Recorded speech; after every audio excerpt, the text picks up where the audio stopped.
The second trailer for Christopher Nolan's Interstellar was just released, and I have to say that it gets me so excited for the film. The trailer opens with Matthew McConaughey's Cooper entering a meeting late because he says that he had to fly, which actually means that he was chasing after a drone, which immediately brings about his scientific intrigue. And in this film, we get to see Cooper, who is in fact a very well-educated character, similar to a character that Matthew McConaughey played in Dallas Buyers Club, wherein he was well-educated, but he didn't have the best lifestyle. And in this, it takes on the issue of something that might not sound as exciting, but you realize is actually rather cataclysmic, if you will, which is the depletion of resources, in this case, food. And it's when Cooper's daughter asks Cooper why she was named Murphy after what she believes is Murphy's Law, that anything that can go wrong will go wrong.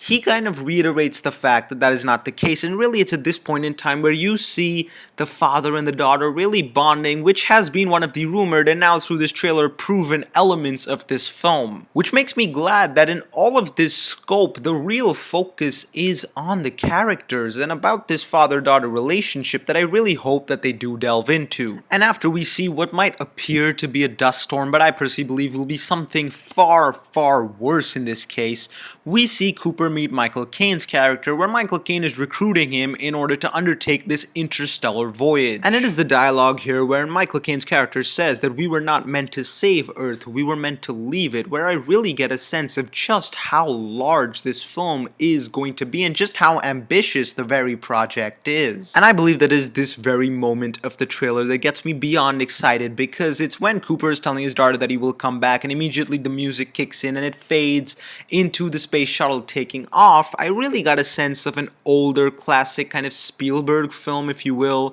and it really feels like Christopher Nolan is harkening back to what I would always describe as the magic of movies. And after this, we get our first shot of Matthew McConaughey in a spacesuit and some kind of strange machine that I'm not exactly sure where it is. And then we get our first, and in fact only shot in this trailer, of Jessica Chastain. Considering where she's standing, at first it appeared to me that she was an elder version of Murphy, that is in this film Cooper's daughter, but I think that might cause a bit of a time lapse, at least as to what they're advertising, so I'm not going to jump to that conclusion just as yet. And then as the narration continues over what I would describe as one of the best moments of this trailer, really, the word species in order to refer to the humans was interesting. They could have easily said human race, but the fact that they said species almost gives you a bit of an inkling into the fact that they're going to maybe answer questions related to alien life. This could be a bit of a stretch on my personal part, but I think that the use of the word species to me, from a science fiction perspective, was just intriguing. And it is after this which we get our only shot in this trailer of Anne Hathaway, so you can really tell that some of the main characters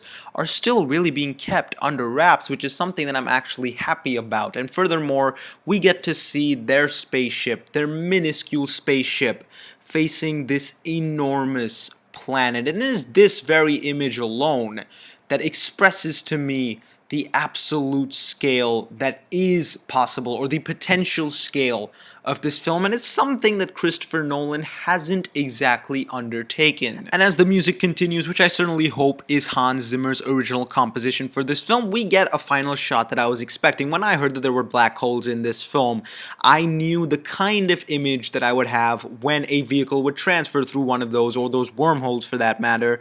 But initially, for some reason, I pictured that occurring on Earth, which now I realize made no sense. When this spaceship, though, travels into this wormhole, the image is picture perfect in terms of what I had imagined. Once again, this is a trailer, sure, and I might be wrong about some of my speculations, but at the current point in time, the trailer has beyond succeeded in what it has to do, in that it gets me excited for the film. I get the feeling that Interstellar is going to be something that really is going to harken back to the good old days of filmmaking that we all quote-unquote miss. And really, it's going to be something special, for better or for worse. I certainly hope for better, and I cannot wait for Interstellar.